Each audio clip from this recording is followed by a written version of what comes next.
Welcome to Mayor's Update with your host, Mayor Pamela Torliatt.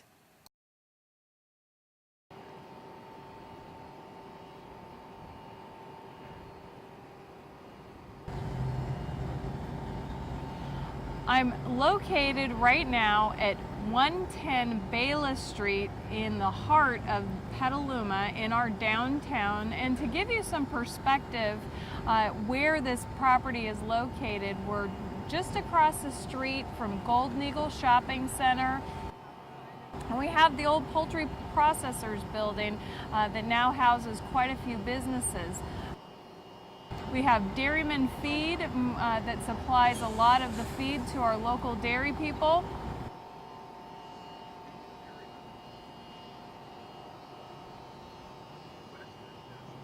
But the building behind us is the reason that we're here today. I'm here with Lauren Williams, who's one of the co-founders of the Petaluma Trolley project.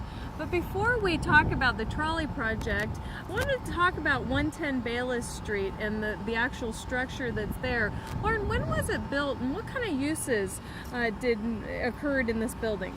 The Bayless Street Barn, also known as the Trolley Barn, or the DeCarli Trolley Barn, was built in 1903 as a planing mill and later was a lumberyard. Well, there is a long history for this barn, and now we're going to talk about the new history. So let's go inside and take a look at what you've been doing.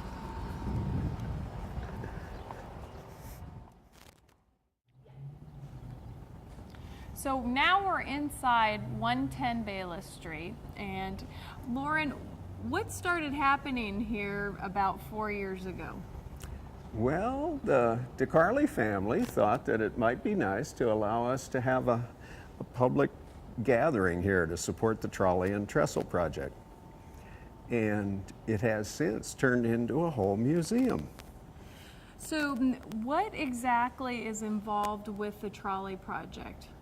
Well, the idea is to operate a heritage trolley service from 1st and H Street on the existing tracks on 1st Street, out by the turning basin, across the trestle, behind the great Petaluma Mill, up Water Street, down Poultry Street, now called North Water Street, and out to the factory outlets. And one of the projects that's associated with the trolley is saving the trestle. Can you tell us about the trestle portion of this project? The trestle is almost unique in this country even, in as much as it's a combination wharf and railroad trestle. The trestle usually crosses a river. In this case, it runs parallel to the river and performed a function of both access on down 1st Street to Foundry Wharf, but also served as a way for barges to be unloaded at the turning basin. Okay, and so the trestle that we're talking about is a wooden trestle that's located... It's a 500-foot long wooden trestle. It's quite a structure. That's located adjacent to the great Petaluma Mill, Correct. Where some people would identify it with where the apple box currently is located. And it has been in a pretty dilapidated state, and I know the that... decking is pretty, and the pilings being, most of them being 1923, or a little bit beaver bit.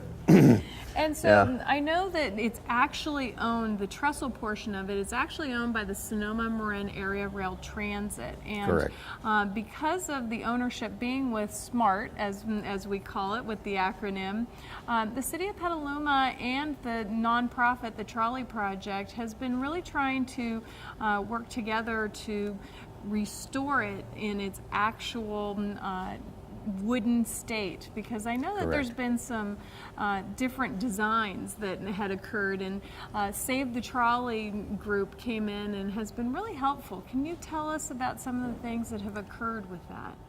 Well, there was an early study that was not particularly helpful, but then we've done a historic resource survey of the trestle and its value as a cultural asset.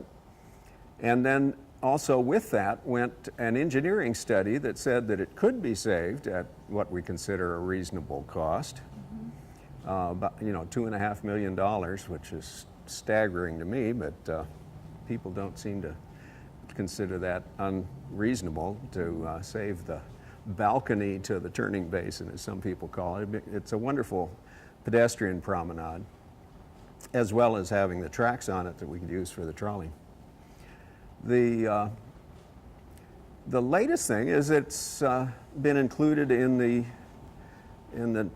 upcoming general plan, and the Bay Conservancy has considered including it in a package of restoration efforts around the bay that would be grouped together in order to qualify for large grants. So we are at the city really trying to work to put these groups together to look for some funding to restore that, because it's not only something I believe for the vision of the future with the Petaluma Trolley, but it is a pedestrian promenade. It is a very focal point in our community from an aesthetic and historic point of view, and it's really interesting. All of the pictures that Petaluma Trolley and Save the Trestle have been putting together, you really don't even recognize how it's been an icon for the community. It's been a central feature. And really, the city was built around that site originally in 1858. That was the major landing for the, where cargo was transferred to the land from the river. It's really the reason why Petaluma was located here, because it was the head of navigation. Yeah, I mean, there's so many different pictures that actually have this element in it that you don't even realize. But it's been on the front of visitors' guides and telephone books, and in the latest thing is it's on the logo for the Petaluma Sesquicentennial. There you go. Well, that's only one small part. The Saving the Trestle is only one small part of this overall project. Tell us, what have you guys been doing here in the building? I know there's been a lot of people involved, and what have you been working on? Well, there are restoration projects here. There's a caboose restoration going on. The Petaluma and Santa Rosa Electric Railroad caboose #1 is in the yard here. The restoration has been going for almost 2 years. It has gone absolutely spectacularly, coming along really nicely. But in the building, we've had many dances and musical events, and it's become quite a community and social center. So how many people have been working on this restoration of the caboose? Well, we come every second Saturday, and on any given Saturday, there's between 6 and 12 people here for only maybe 6 hours, from 9 in the morning until, or 9:30 in the morning till 3:30 or 4 in the afternoon, with an hour out for lunch. But in that short period of time, twice a month, an amazing amount of work gets done. I've just been terribly impressed. So what did you start with when you started with the restoration? I mean, did you have just a small frame? Did you have... We had a complete caboose, but most of the folks that looked at the caboose said, "Are you kidding?" There were portions of it missing because it had been a used car sales building for a while in Menlo Park. It came from Petaluma. It left here and went to Menlo Park, and then it was found by the Golden Gate Railroad Museum and stored in a warehouse at Hunters Point for 15 years. So it was surprisingly preserved. So who found it? Does Petaluma Trolley own it now? Well, the Northwestern Pacific Railroad Historical Society, which is one of our sister organizations, was offered it. Petaluma Trolley wasn't in a position to tackle it at that point, but they were, and they transported here to the trolley yard, and we've been going at it. There's members of both organizations working on it. So are you redoing the woodwork on these? Yes, we have done things like a side sill that's a 9x5 timber with many mortises and tenon fittings and long tie rods and all this kind of stuff. We can look at it, but there's a spectacular amount of woodwork in something like this. New siding, new interior siding, new window frames. A new cupola is being built. The lookout thing up on the top that sticks up out of the roof. So is the caboose the only project you're working on here? No, we've done a little 25-ton diesel electric locomotive that we got from West Hartford, Connecticut. Don and Jeff Millerick out near Sebastopol did a restoration on that in 4 months, and it's a spectacular little machine. So on this little diesel that you have now, engine, is that something that can actually be on the tracks right now if you were able to put it on the tracks? I mean, does it actually work? It operates, yeah. The idea for this is that it's a work train unit. It moves work trains, track-mounted equipment, and would be used for positioning trolley cars. You know, if power went down in the overhead, you could go chase after the car and bring it to a safe place so the people could get off. You know, track inspection, general light use. It's a pretty capable little machine. But well, why don't we go take a look? Okay, come on. We're out this door.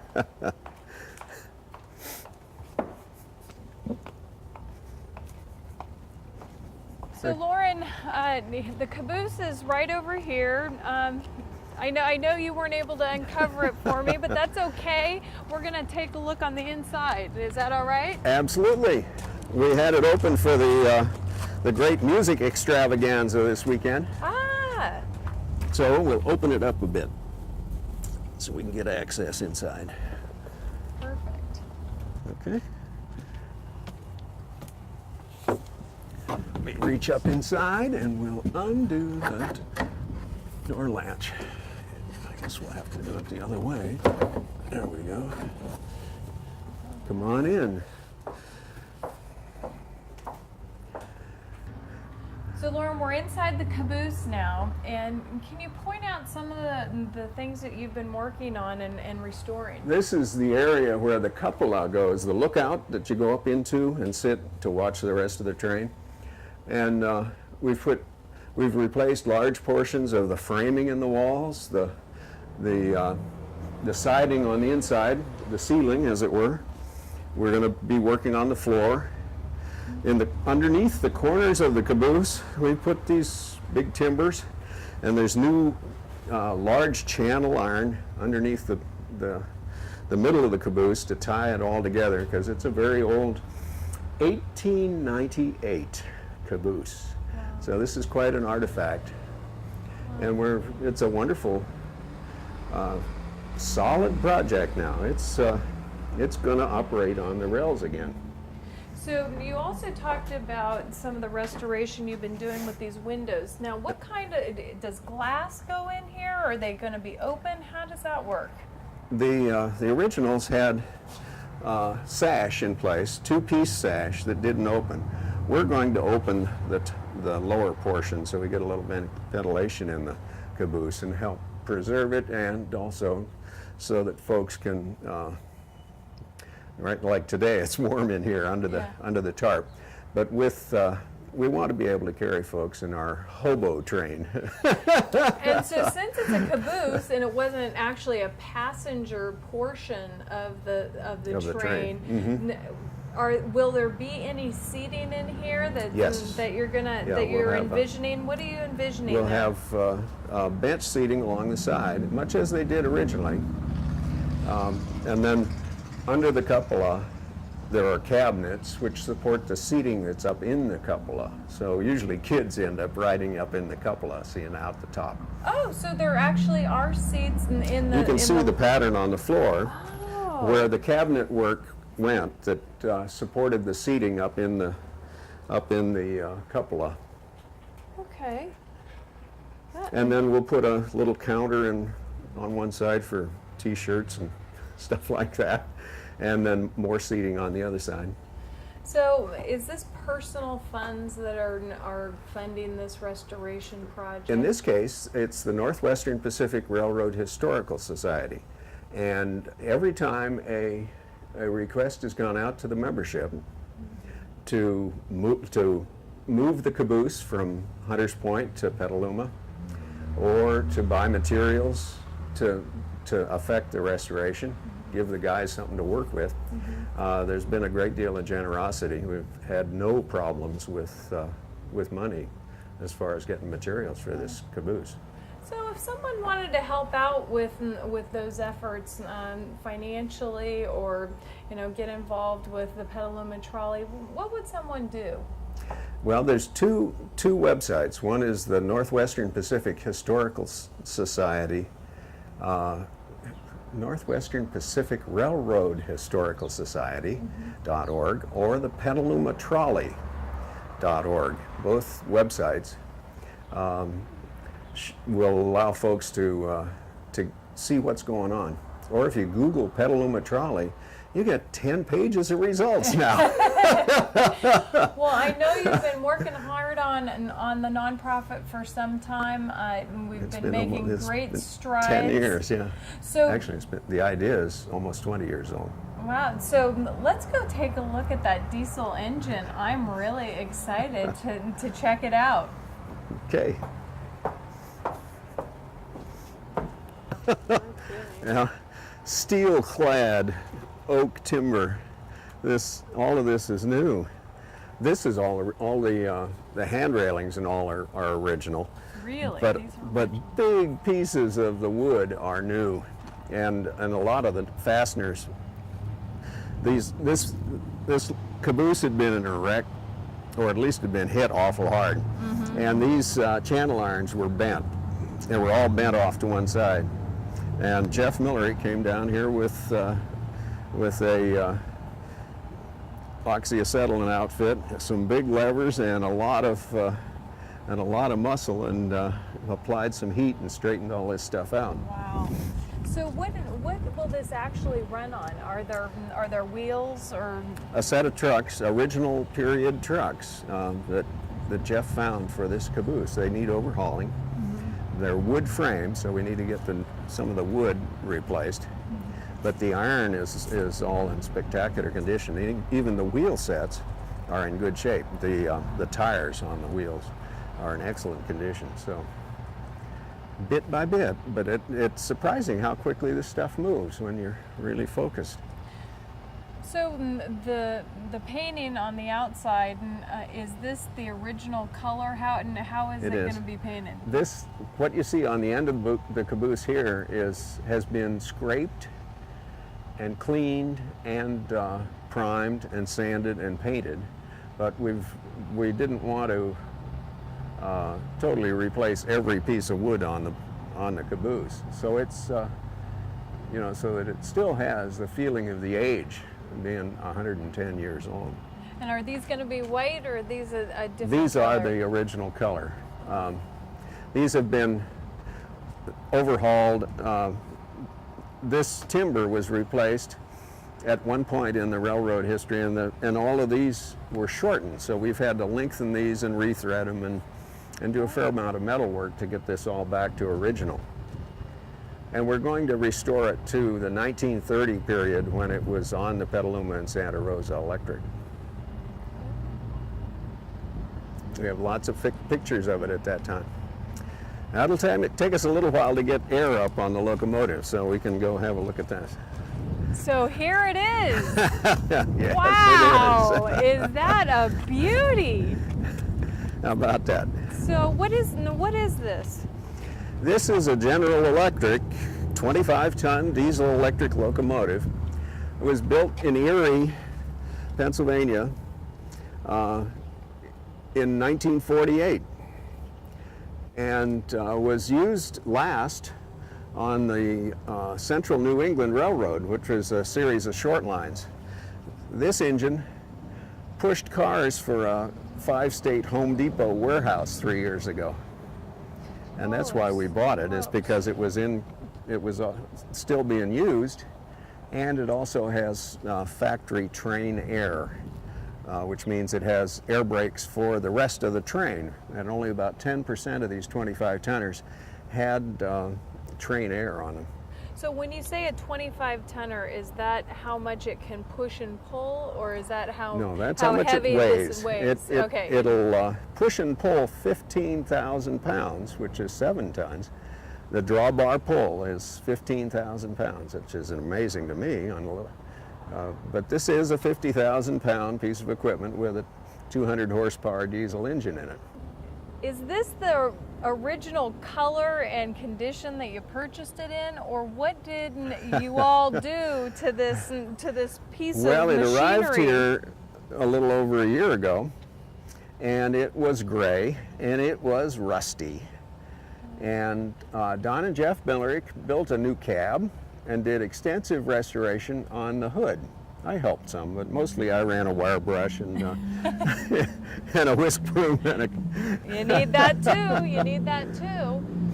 And who decided on yellow?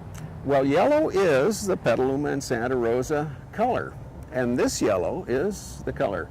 The Western Railway Museum out on Highway 12 between Suisun and Rio Vista has the Petaluma and Santa Rosa number 63, and they thoroughly researched the yellow color.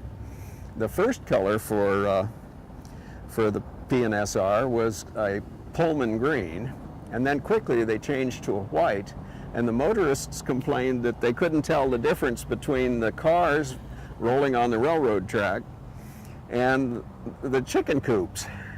So they changed to this yellow, and there was no question after that. Oh, I don't think there's any question at all. So was the engine needed to be overhauled, or the engine was really intact? No, the engine and the electrics in this are sterling. This engine is very representative of the later day diesel electric engines that were used on the Petaluma and Santa Rosa Railroad. The one difference is instead of having the hood on just one end, they had two hoods, the cab in the middle and a hood like this on the other end. And the bell. Bell. Where did the bell come from? Well, the bell is a fairly typical diesel-electric air-driven bell, and it's really necessary for operations in the yard or out on the street so that people are aware. It's much like the backup alarms that you hear on trucks or big equipment. Well, do you think I can go inside and take a look at the control panels and Sure. how this operates? Absolutely. All right, I'm going to do it. Not careful, we'll get you running this thing. All right.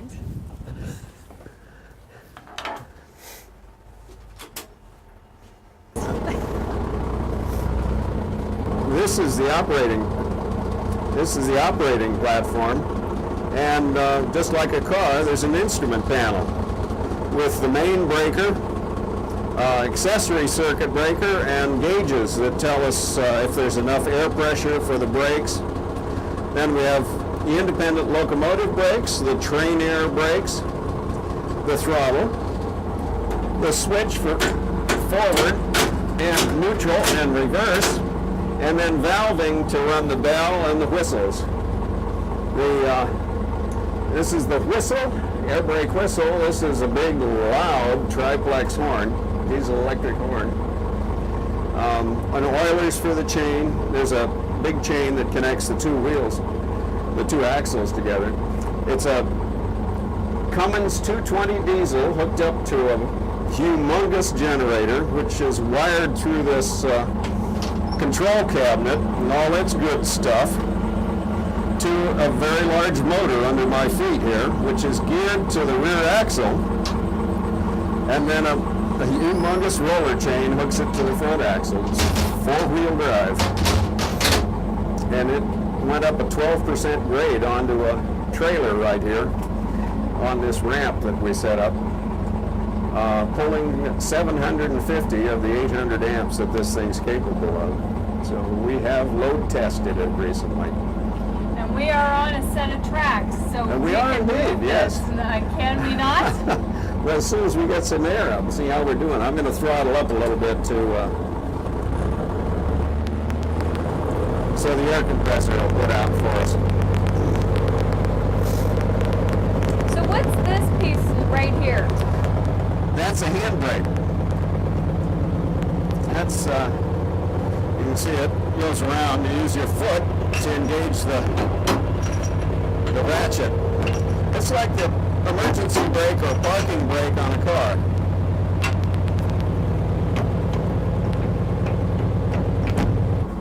Now, if you're going to run a locomotive, you got to wear gloves, right?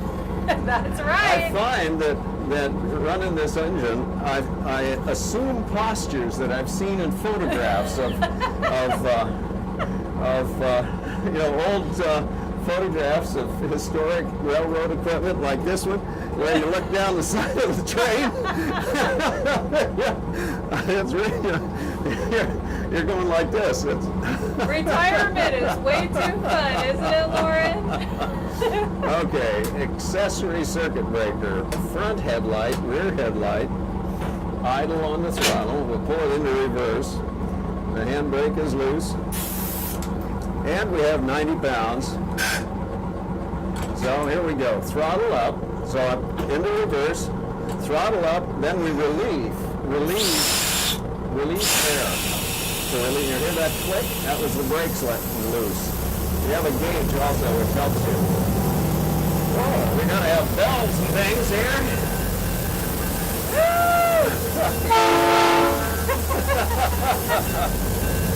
Here we go.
Can you tell me about how this works? How do you Sure.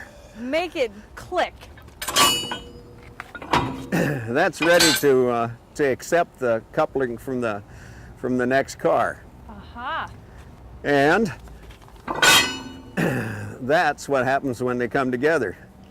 And it's not going to get loose if that No, happens. it's secure. And then this hose hooks up with the similar hose on a car for the brakes. The air hoses. I got it. And then you turn that big valve over there. Okay. Well, Lauren, thank you so much. This is such a pleasure. Yeah, and my not pleasure. many people know you can see this right here in downtown Petaluma. Yeah, how about that? So it's going to be really quite a journey, and I'm really excited about what we have in front of us. So Well, thank you. Is there anything that you want to tell folks out there in Petaluma that they should know about Petaluma Trolley or the work that you're doing? Well, as a retired person, this is just more fun than you could imagine. I don't know, I promised myself when I moved to Petaluma 20 years ago, that I'd focus on something that had some kind of local significance. And railroad history in Petaluma is significant. Yes, it is. Steamboats and railroads were very central to this town. All right, Lauren, you have a good one. Say hi to everybody. Howdy, howdy.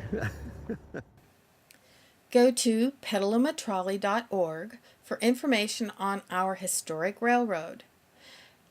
And go to petalumatrolley.org for information on how you can help save the track and trestle. It's the Mayor's Boat Ride. That's the non-motorized, people-powered watercraft boat ride. Sunday, August 10th. Be at the Petaluma Marina boat launch at 9:30. We start at 10 a.m., paddling up the Petaluma River to the downtown turning basin. This year we will arrive at the turning basin to help kick off our sesquicentennial River Fest. Last year, we had 82 watercraft and 150 participants.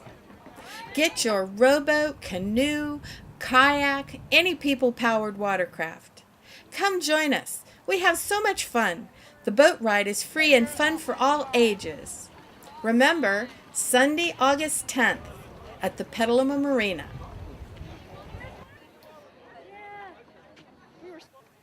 Mark your calendars for Sunday, August 10th.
So I'm here with Leo Girdelli, who is actually my boyfriend, and we decided that we were going to get some baby chicks because we wanted to have some fresh eggs and maybe some meat birds.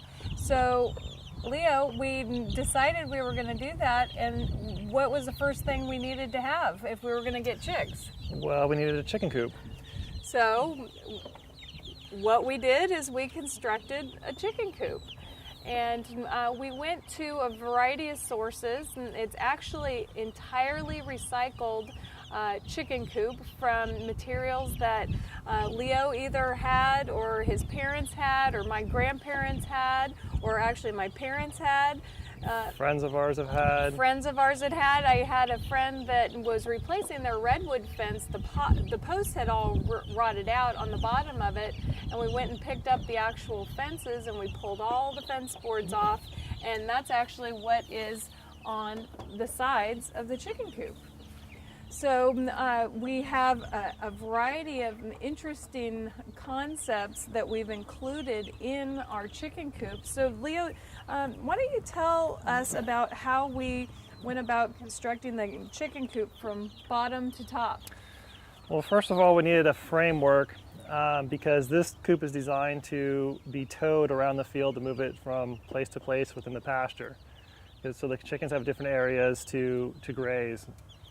And so we built a skid on the bottom of the chicken coop with a heavy beam support flooring, and inside here is chicken wire. There's two layers of chicken wire. So when the chickens are in here roosting at night, when they defecate, the chicken material goes through the floor onto the ground below. When this gets congested with material, we'll just go ahead and move the chicken coop to a different area. So we put the framework in on the bottom, and the new design with the 2 layers of chicken wire is something that we're going to try. We don't know if it's going to actually work or not, but we're going to try it. And then we put in 2 boards so we could walk directly in all the way through to the back end of the chicken coop. So we weren't actually stepping directly on the chicken wire to press it down.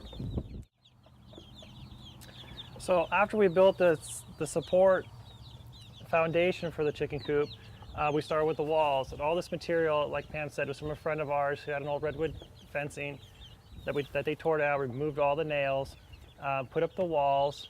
We got ventilation on the top up here, we got ventilation on the sides, and ventilation in the back. Now the rafters of this chicken coop actually came out of a chicken barn that was tore down by a friend of mine, last year. And so I salvaged 3 rafters, trimmed them up to make them fit our coop right, and that's what the rafters were. So these rafters were from an old chicken coop.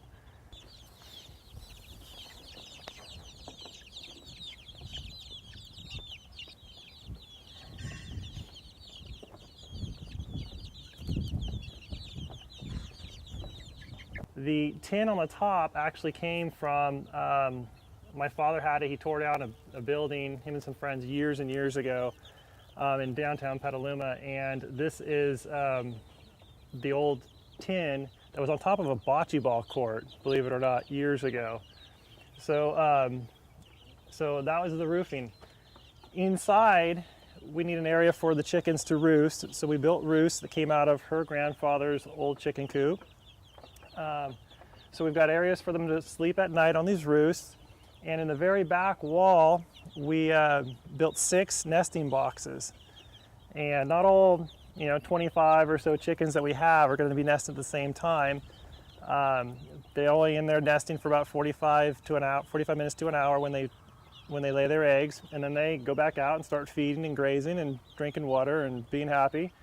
So we've got these 6 boxes in the back, and in the back of the building, we also actually have little trap doors. So we can collect the eggs via these little trap doors. We swing the doors down, go in, grab the eggs, and close the door, and that's it. And Leo, I want to go back to the roof, because you mentioned that your father salvaged it from a place in Petaluma, and it actually used to be the bocce ball roof at the Tivoli. And many people in Petaluma, some of the old timers will remember the Tivoli, and maybe some of them actually would even remember playing there. So we'd love to hear from you if you actually remember the tin roof of the bocce ball courts. So let's talk a little bit more about the ventilation system that we put in, because in addition to the walls, the ventilation system, we needed to put a board that we actually salvaged from the chicken coops at my grandfather's house, and the hinges that were actually used at my grandfather's in the house as well. And we have them so they flip down to open them up, and then if it gets cold or we need to enclose the area, we can flip them up and latch them at the top. And it's trying to provide circulation all around the chicken coop, so we can ensure that ventilation. So then, after one of the final steps that we did was we built the door. And Leo basically created his own latch for the chicken coop door, and we also reused and recycled some of the hinges for the door that were off the chicken coops up at my grandfather's house. At my grandfather's house, they used to, at the ranch, they used to have between 3,000 and 5,000 chickens at the ranch. So a lot of this stuff, and that was quite a long time ago, but that is a small part of the recycled material that we could get off of the chicken coop. Basically, the only thing that's brand new that's in this chicken coop is a box of nails, a box of screws, and some support brackets for the beams. some metal clips. That's it. Everything else has been recycled. So we built a chicken coop, and then after we finished the chicken coop, we had to go get some chickens. And so we did some research and we tried to figure out where we were going to get, we got day-old chickens. And so where did we get them from, Leo? We came from McMurray Hatchery out of Ohio, and we got them on, they were born on May 30th. We got them on June 1st. They ship them by airplane to the post office, and Sunday morning we went down there and picked up this little tiny box with 27 chickens from the post office. And we were proud parents at that point in time. So we brought them actually back to our house, and one of the interesting things about baby chicks is they don't have to have water. They can go without water for up to 3 days. So that's why the chickens can be shipped via U.S. mail. And then, you know, when we got the chickens, then what did we do? We took each one out of the box, dunked their head in a little bit of water so they knew what water was. They started drinking. We've got some organic mash for their feed, and they're just been hanging out in the garage, drinking and eating and getting ready to come in to their new home at the chicken coop. We also had to get some supplies in order to be able to feed, as you said, the organic crumbs that we purchased, as well as we needed a new feeder and we needed a waterer. And so we went down to our great local store, Rivertown Feed, and talked to Don Benson, and he hooked us up with all that we needed. The other thing that we needed to do was we needed to ensure that the chicks stayed warm enough after the first day and getting them in the mail. So what did we do? We bought a heat lamp, and we put it at a height above the chickens that's comfortable for them. These chickens they figure out their own temperature zone, and if you have an area, well, we had an area like the size of this crate in the garage, and you set the heat lamp on one side and they'll move in amongst that area to where they're most comfortable is. Granted, different times of the day, the outside temperature, ambient temperature gets hotter, they'll move a little bit further away from the heat lamp. When it's colder, they'll move colder to the heat lamp. So it's pretty interesting watching them figure out where they're comfortable. And as part of the structure that we created, it was just some bendable flashing that we used. And the most important part about day-old chicks and chicks in general is it needs to be a circular area for the chickens, because if you get them in a box area that has corners, they tend to crowd and they might actually even suffocate each other. And so my grandpa was giving, and my grandma, both of their families were chicken ranchers. They had said, make sure it's circular, make sure it's circular. So that's what we did. And the chicks now are how old? About 3.5 weeks old. So we're going to show you some of the chicks that we purchased. We got a variety of different kinds. Oh, actually, you know what? We need to talk about the crate, because when we went up to the chicken barn at my grandfather's house, they had a lot of different items up there, and this chicken crate is one of the chicken crates that my grandfather used to use to move the chickens from one chicken house to another. It's actually pretty heavy. It's pretty heavy, and they used to move 3,000 to 5,000 chickens in these crates, one crate at a time, back and forth to each of the chicken houses.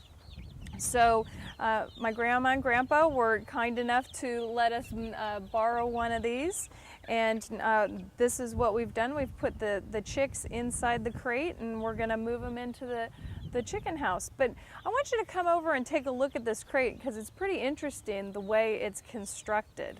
So Leo, show how you would actually open the crate. Well, the crate's covered on all four sides so the chickens can't escape, and right down the center they've got this piece of wood that slides. There's this little spring-loaded latch here you got to push down, and this wood slides right out. So one of the things that we found as the chickens have been getting larger is they start to fly. And it's been really neat to watch them start on their, or embark upon their flying. And so we've had to be a little careful in making sure they don't fly out of the coop. But we have a variety of different kinds, and I have them written down as part of the packing slip you get with your day-old chicks. But we have some, is it Araucanas? Araucanas, bantams, and those are the chickens that are supposed to lay blue and greenish color eggs. And those were what they call a, what was the run that it's straight called? run. A straight run. So when you get a straight run, that means you don't know how many hens or roosters that you actually get. So we're going to find out later how many are hens and how many are roosters. And then we also got 6 of the Araucanas. And we got 8 of the Rhode Island Red Bantams, and they're cute little guys. These little guys. And then we also had, that was a straight run, and then we actually were able to order 5 females of the Silver Leghorns, which have been really sweet chickens. We've been able to play with them, every day, and it's been interesting to see their personalities. And then we also got 7 jumbo Cornish hens, and boy, it has been amazing, huh, Leo, on how big, how fast they grow. Oh my goodness, because all of these chickens, as we said, were day-old chickens when we got them. And when you're gonna look at these chickens, you will notice that, boy, those Cornish hens are probably 4 or 5 times larger than the other types of chickens. And then, in addition to that, what do they do when they send you 25 chicks, Leo? They give you 1 extra one just in case one doesn't make the plane flight over to home. And in our case, they sent us 2, and all 27 of them survived the shipment, and we got 27 healthy birds. And we started naming some of them. Some of them are hard to remember their names, or actually recognize each of them, because they look somewhat alike. But Leo, you've named a couple of them. So what are their names? Well, I've got this one here is Goldie, just because it's the gold one, gold on its head. There's Power Nap. It's one of my favorites. It's a pretty kind of a gold and speckled gray. And it also had some stripes down its back when it was a baby chick, but the feathers and the colors are ever changing. You can come back 2 days from now and they're different. Those are my 2 favorite. The rest of them are they're just chicks.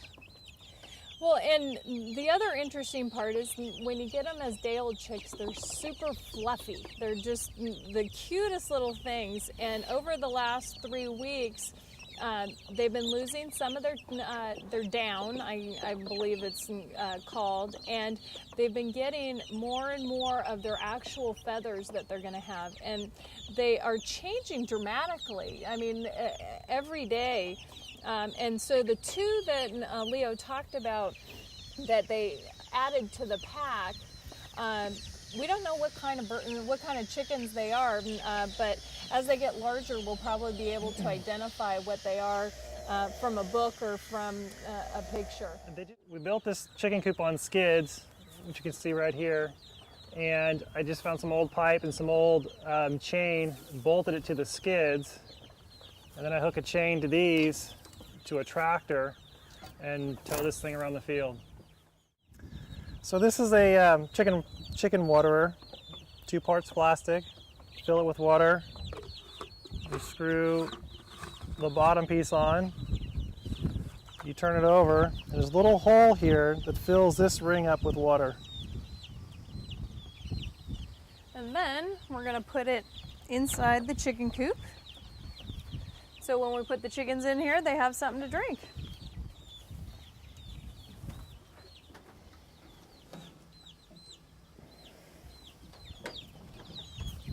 And then we also have, in addition to a waterer, come on, get off there.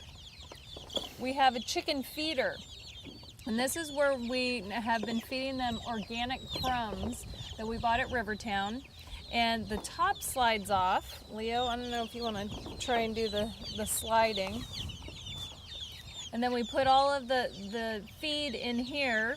And this is so, and we put them in these so the chickens don't kick the feed out as much, because they're naturally scratchers, and it's really fun to watch them on the ground because they're always scratching around trying to find bugs and all that kind of stuff. But this is the feeder, and they put their little heads in here, and they've been eating quite a bit lately. We got a 50-pound sack the other day, and they're probably about a quarter of the way through it.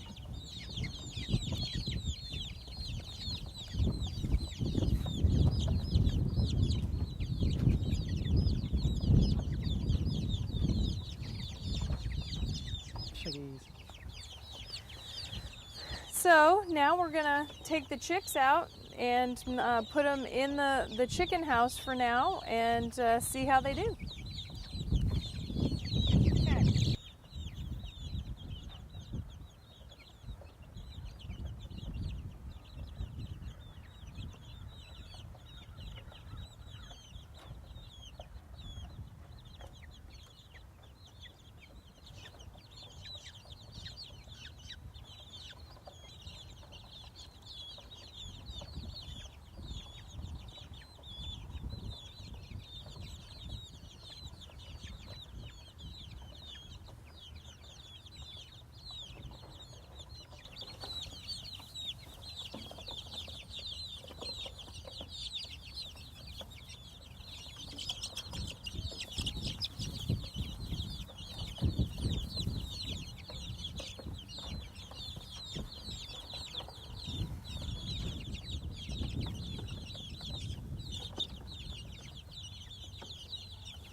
So you can see here, these are the big Cornish hens that are the meat birds, and these were the exact same size as these smaller chicks when we first got them.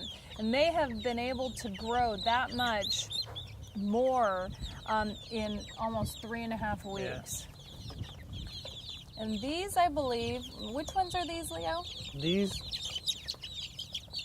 That's the Aracanas. Those are the Aracanas that have the blue-green eggs. These are the Rhode Island Reds. They're a Banty chicken. This one, the Rhode Island Red. And this one can possibly be the silver-laced Leghorn. I think these are the silver-laced Leghorn, don't you? Could be one rooster, one hen. Oh, maybe, yeah. But we thought that was, that's Power Nap, who we thought was the free bird that we didn't know what it was. This has got to be the exotic free bird.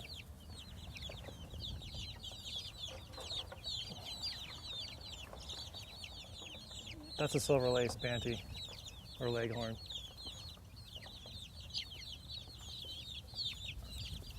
The silver-laced Leghorn. And they are really sweet. Look at this. Look who wants to join us. That's Goldie.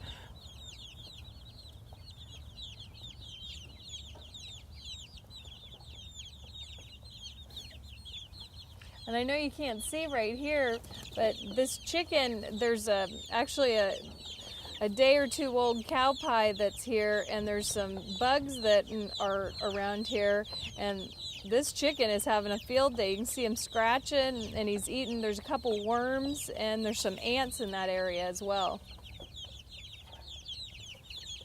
They love insects. Leo was having a lot of fun feeding them sow bugs. You know, the little pill bugs? And they grab them, and one grabs them and runs around the cage.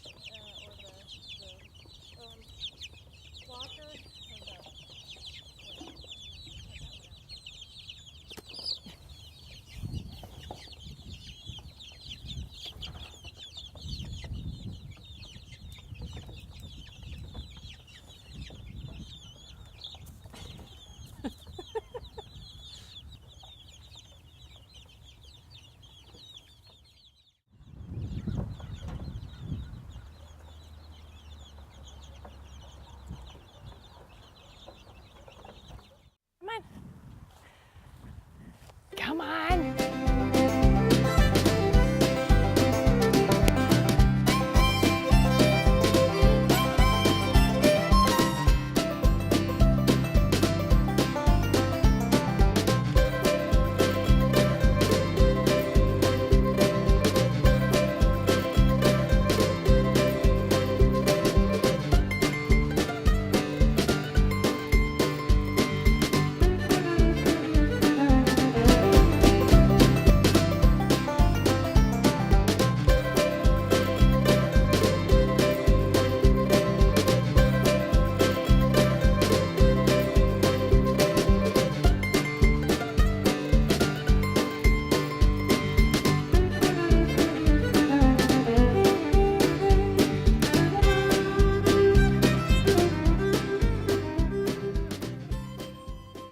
You know, you can't see his face yet, but this is my calf Stan. My boyfriend and I got him about 5 months ago, and he's been on pasture probably for about 3 months or so.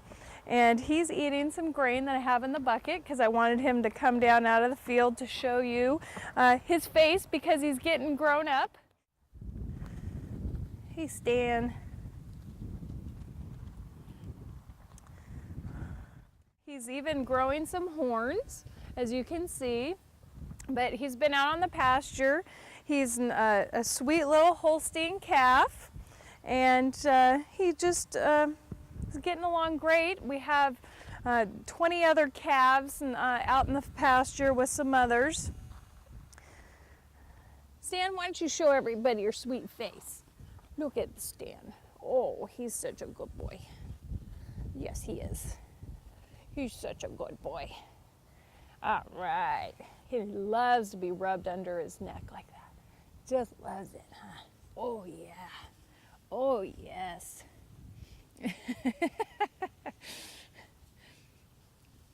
He's pretty self-sufficient now. Good boy. We've given him a couple baths. And he's pretty darn tame, as you can tell. So I'm gonna take him for a little walk over to the chicken house, I think. Come here, come on, baby. Come on, come on. Come on. Check it out. Let's smile for the camera again.